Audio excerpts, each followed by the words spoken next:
বিশ্বকাপ খেলতে চাই। আমরা এখনো রেডি, আমাদের দল রেডি আছে। একটা ওয়ার্ল্ড অর্গানাইজেশন এভাবে 24 ঘন্টা বেঁধে দিতে পারে না। Will keep fighting. বিশ্বকাপ খেললে বাংলাদেশে কি ক্ষতি হবে সেটাও আপনাদের বিবেচনা নেওয়া উচিত। তারা কি বলেছে সেটা বলার অধিকার আমার নাই। এই যে সিকিউরিটি রিস্কের কথা বিবেচনা করে ভারতে বিশ্বকাপ না খেলা, এটা আমাদের সরকারের সিদ্ধান্ত। আজকে আমি বাংলাদেশের জাতীয় দলের যে ক্রিকেট প্লেয়াররা আছে ওনাদের সাথে আমাদের বোর্ডের প্রেসিডেন্ট আমিনুল ইসলাম বুলুল ভাই, আমাদের সিনিয়র একজন ক্রিকেট বোর্ডের কর্মকর্তা ফাহিম ভাই, আমাদের সচিবকে নিয়ে বসেছিলাম। আমি ব্যক্তিগতভাবে ক্রিকেটের অনেক বড় একজন ভক্ত। আমি বাংলাদেশ ক্রিকেট টিমে লিটন আছে, মিরাজ আছে, নাজমুল আছে, সোহান, তামিম, সবারই ভক্ত। তো স্বভাবতই আমরা সবাই চেয়েছি আমরা যেন বিশ্বকাপ ক্রিকেট খেলতে পারি, আমরা যেন টি-20 বিশ্বকাপ খেলতে পারি, কারণ আমাদের ক্রিকেটাররা এটা কষ্ট করে অ্যাচিভ করেছে। কিন্তু আমাদের যে নিরাপত্তা ঝুঁকি ভারতে খেলার ক্ষেত্রে, সেই নিরাপত্তা ঝুঁকি পরিস্থিতির কোনো পরিবর্তন ঘটে নাই। আমাদের যে নিরাপত্তা ঝুঁকির যে আশঙ্কা তৈরি হয়েছে, এটা কোনো বায়বীয় বিশ্লেষণের ধারণা থেকে হয় নাই। এটা একটা সত্যিকারের ঘটনার থেকে হয়েছে, যেখানে আমাদের দেশের একজন সেরা প্লেয়ারকে উগ্রবাদীদের কাছে মাথা নত করে ভারতীয় ক্রিকেট বোর্ড তাকে ভারত থেকে বের করে দিচ্ছে, সোজা কথা বের করে দিতে বলেছে। তো এখন আইসিসি যে টুর্নামেন্টটা তো ভারতেই হবে। আইসিসি আমাদেরকে যতই বলুক নিরাপত্তা আশঙ্কা নেই, আইসিসি নামে তো আলাদা কোনো দেশ নাই। যেই দেশে আমার একটা প্লেয়ার নিরাপত্তা পায় নাই, এবং যেই দেশে ভারতীয় ক্রিকেট বোর্ড সরকারের একটা এক্সটেন্ডেড পার্ট, তারাই আমার প্লেয়ারকে উগ্রবাদীদের চাপে নিরাপত্তা দিতে ব্যর্থ বা অনীহ হয়েছে, সেই দেশেই খেলা হচ্ছে। সেই দেশের পুলিশ, সেই দেশের সিকিউরিটি এজেন্সিরই দায়িত্ব হবে ক্রিকেটারদেরকে নিরাপত্তা দেওয়া। তো আমরা তাহলে ওই ঘটনার পরে কি এমন চেঞ্জ হয়েছে ভারতের, যে আমরা ভাবতে পারবো যে ভারতে আবার কোনো উগ্রবাদী আস্ফালন হবে না, এবং ভারত আমাদেরকে মুস্তাফিজকে নিরাপত্তা দিতে পারে নাই তো কি হয়েছে, আমাদের ক্রিকেটারদের, আমাদের সাংবাদিকদের, আমাদের দর্শকদের সবাইকে নিরাপত্তা দিতে পারবে। এটা আমরা কিসের থেকে কনভিন্সড হব? আমাদেরকে এই বিষয়ে কনভিন্স করার জন্য আইসিসি কোনো চেষ্টা করে নাই। আইসিসি আসল যে ইনসিডেন্ট সেটাকে বাদ দিয়ে তার স্ট্যান্ডার্ড যে সিকিউরিটি প্রসিডিউর সেগুলো নিয়ে আলোচনা করেছে। যেখান থেকে গ্রিভান্সটা, সেই ঘটনা নিয়ে আইসিসি কোনো স্ট্যান্ড নেয় নাই ঠিক মতো।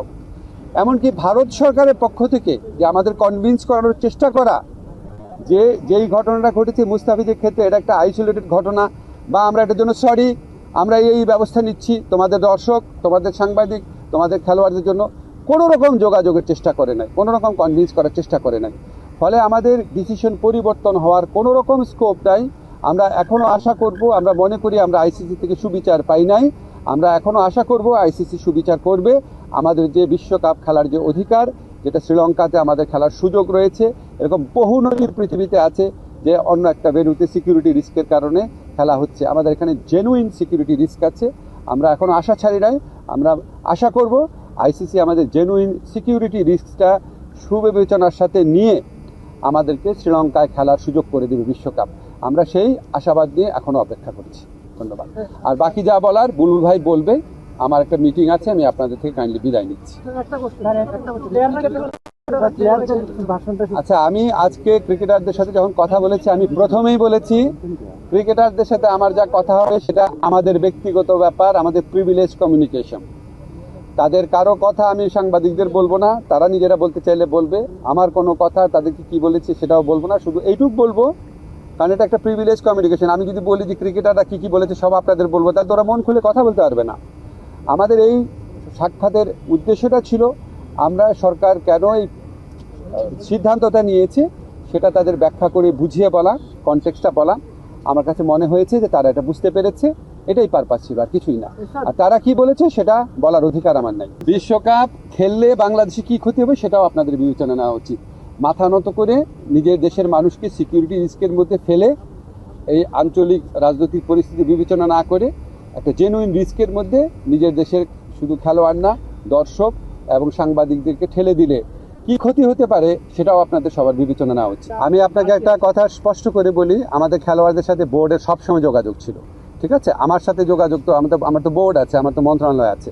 আর আপনাদেরকে আমি স্পষ্টভাবে জানিয়ে দেই, এই যে সিকিউরিটি রিস্কের কথা বিবেচনা করে ভারতে বিশ্বকাপ না খেলা, এটা আমাদের সরকারের সিদ্ধান্ত। কোনো একটা দেশের মানুষ অন্য একটা দেশে গেলে সিকিউরিটি রিস্ক আছে কি না সেটা সরকার বিবেচনা করে দেখে, এটা অন্য কারো বিবেচনার স্কোপ নাই। মাত্র 30% টাকায় জমির মালিক হয়ে নতুন বাংলাদেশের গড়ে তোলার স্বপ্ন দেখা বাংলা বসতি। যখন মুস্তাফিজকে আইপিএল এর একটা দল থেকে বাদ দেওয়া হয়েছিল, Mustafiz was not injured. Mustafiz নিজে থেকে নাম উইথড্র করেনি। মুস্তাফিজ, বাংলাদেশ ক্রিকেট বোর্ড তার এনওসি ক্যান্সেল করেনি। নিরাপত্তাজনিত কারণে মুস্তাফিজকে আইপিএল এর একটা দল থেকে বাদ দেওয়া হয়েছিল। পরবর্তীতে আমরা গভর্নমেন্টের মাধ্যমে জানতে পারলাম এবং আমরা ফিল করেছি সিকিউরিটি একটা বড় ইস্যু এই 2020 ওয়ার্ল্ড কাপের জন্য। জানার সাথে সাথে আমরা আইসিসির সাথে যোগাযোগ করেছি 4th জানুয়ারি, এবং 4th জানুয়ারি আমরা জানিয়েছি যে this is the situation, give us an alternate venue or look this matter seriously.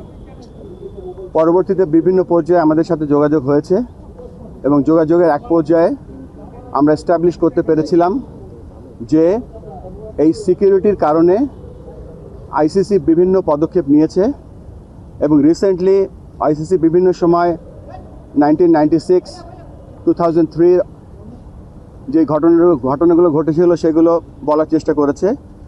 আমরা আইসিসিকে বলেছি যে রিসেন্ট যে ঘটনাগুলো ঘটেছে এবং আইসিসির যে পদক্ষেপগুলো ছিল সেগুলো তাদেরকে আমরা দেখিয়ে দিয়েছি চোখে আঙ্গুল দিয়ে। গত বছর ফেব্রুয়ারি মাসে যখন একটা দেশ নিরাপত্তাজনিত কারণে চ্যাম্পিয়ন্স ট্রফি খেলতে যেতে অস্বীকৃতি জানিয়েছিল, তখন সেই দেশের গভর্নমেন্টের পারমিশন নিয়ে আইসিসিকে যখন জানানো হয়েছিল তখন তাদের জন্য একটা নিউট্রাল ভেন্যুর ব্যবস্থা করেছিল এবং সেই নিউট্রাল ভেন্যুতে তারা সমস্ত চ্যাম্পিয়ন্স ট্রফি একটা হোটেলে থেকে একটা মাঠে খেলেছিল। ইট ওয়াজ এ প্রিভিলেজড। পরবর্তীতে যে আপনারা জানেন যে হাইব্রিড মডেলটা যেটা এখন হচ্ছে, আমরা সকলে বলছি যে শ্রীলঙ্কা কো হোস্ট না, শ্রীলঙ্কা হাইব্রিড মডেলের একটা অংশ, যেখানে অন্য অন্য দেশের খেলাগুলো হচ্ছে সেখানে। আমরা